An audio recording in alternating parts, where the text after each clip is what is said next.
Parmi les nouveaux traitements de rajeunissement ovarien conseillés aux patientes ayant un échec ovarien précoce ou une ménopause précoce, nous disposons de la technique de fragmentation du cortex ovarien et de l'autogreffe pour activer l'ovaire.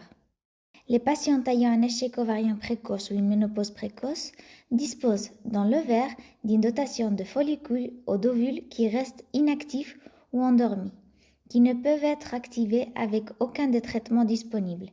La seule solution pour obtenir une grossesse est le don d'ovules.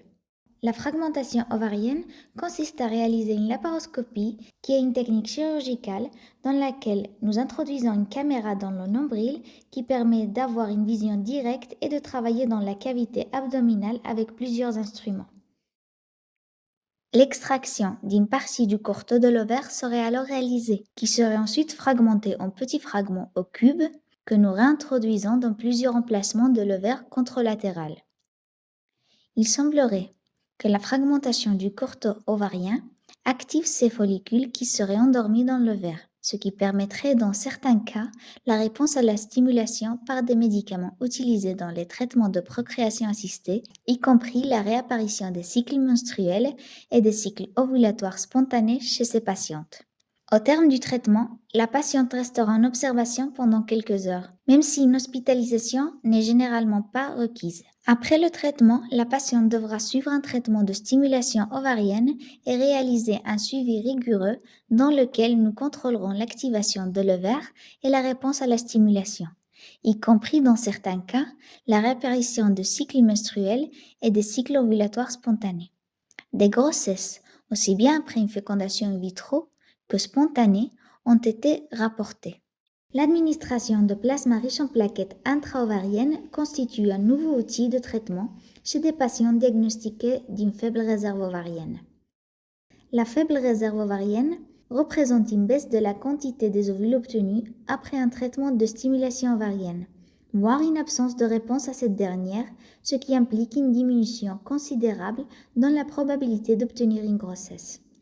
Nous savons qu'il existe chez ces patientes une dotation de follicules ou d'ovules qui sont présents dans l'ovaire, mais qui sont endormis ou en état latent, et qui résistent aux médicaments habituels utilisés dans les traitements de procréation assistée. Certaines études sous-entendent qu'ils pourraient être activés en administrant du plasma riche en plaquettes ou PRP dans l'ovaire. Qu'est-ce que c'est le PRP? Le plasma riche en plaquettes est une portion de plasma de la propre patiente obtenue en séparant les composants d'un échantillon de sang dans un procédé connu comme centrifugation.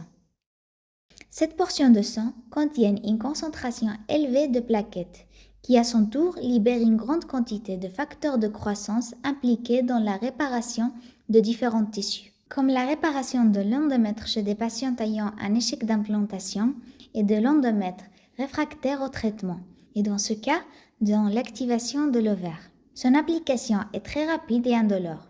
Nous obtiendrions tout d'abord un échantillon de sang de la patiente comme une simple analyse. Puis après le traitement dans notre laboratoire, le plasma résultant sera introduit dans les ovaires par une ponction transvaginale sous sédation, avec une vision échographique. Cette technique est similaire à celle réalisée dans la ponction ovarienne pour l'extraction des ovules et pourrait même être réalisée dans le même processus d'extraction d'ovules chez des patientes qui seront soumises à des stimulations suivantes. Après le traitement, la patiente devra rester pendant plusieurs heures en observation, bien qu'aucune hospitalisation n'est nécessaire. Compte tenu de l'utilisation du sang de la propre patiente, il n'existe aucun risque de rejet biologique. Aucun effet indésirable n'a été reporté et les contre-indications du traitement sont rares. Il faut toutefois prendre en compte qu'aucun traitement disponible n'améliorera la qualité des ovules, car elle dépend principalement de l'âge de la patiente. L'équipe médicale doit donc évaluer l'utilité de sa réalisation en prenant en compte aussi bien la sécurité de la patiente que la probabilité de réussite du traitement.